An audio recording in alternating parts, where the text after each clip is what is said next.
மௌனம் பேசியதே 2002ஆம் ஆண்டு வெளியான ஒரு தமிழ் படம்.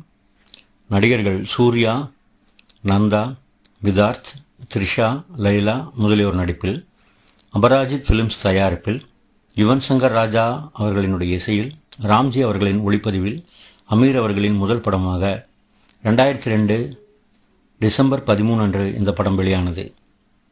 இப்பொழுதும் காதில் ரீங்காரமிடும் என் அன்பே என் அன்பே, ஆடாத ஆட்டமெல்லாம், 60 ஆயிடுச்சு முதலிய பாடல்களோடு சிறப்பாக இசையமைத்திருந்தார் யுவன் சங்கர் ராஜா. தன் வேறுபட்ட பரிமாணங்களை காட்டி தன் சிறப்பான நடிப்பை அளித்திருந்தார் சூர்யா.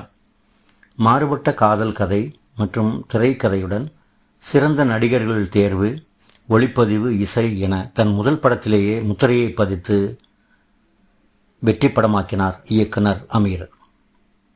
இந்து பத்திரிகையின் மாலதி ரங்கராஜன் அவர்கள் அன்றைக்கு எழுதிய விமர்சனத்தில், இந்த கதையில் இயக்குனர் அமீர் ஒரு சஸ்பென்ஸை புகுத்தியிருக்கிறார்.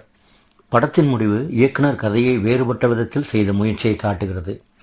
படத்தின் நகைச்சுவை படத்தின் பிரதான கதையோடு நன்கு பொருந்தி போகிறது.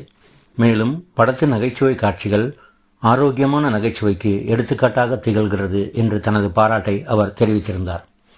மௌனம் பேசியதே வெளியாகி 21 ஆண்டுகள் நிறைவடைந்த நிலையில் அமீர் அவர்கள் தன்னோடு படத்தில் பணியாற்றிய சூர்யா உள்ளிட்ட நடிகர் நடிகைகளுக்கும், படத்தில் பங்களித்த படக்குழுவினருக்கும், ரசிகர்களுக்கும், பொதுமக்களுக்கும், ஊடகத்துறையினருக்கும், சமூகத்தின் எல்லா பிரிவினருக்கும் தன் நன்றியை காணிக்கையாக்கியிருக்கிறார்.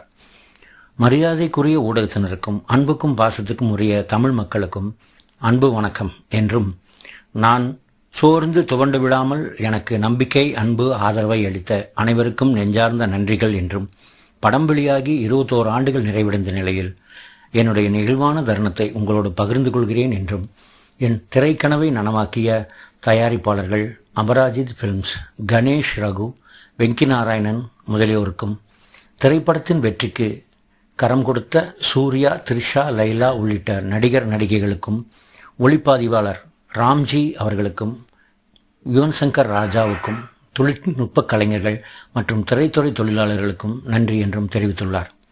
தன் 21 வருட திரைப்பயணத்தில் தான் இயக்கிய படங்கள் குறைவாக இருந்தாலும் தன்னை மனதிலிருத்தி தொடர்ந்து சமூக வலைத்தளங்களிலும் ஊடகங்களிலும் ஆதரவு தரும் அனைவருக்கும் நன்றியை பகிர்ந்திருக்கிறார் அமீர்.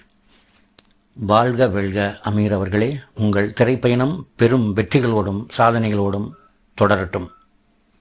நண்பர்களே, மேலும் இது போன்ற புத்தம் புதிய சுவாரஸ்யமான கோலிவுட் செய்திகளையும் இன்னும் பிற சினிமா செய்திகளையும் உடனுக்குடன் தெரிந்து கொள்ள தொடர்ந்து யுவர் சினிமா டுடே யூடியூப் சேனலில் தொடர்ந்து காணுங்கள். ஷேர் பண்ணுங்கள், சப்ஸ்கிரைப் பண்ணுங்கள். உங்கள் மேலான ஆதரவை யுவர் சினிமா டுடே சேனலுக்கு கொடுங்கள். நன்றி, வணக்கம்.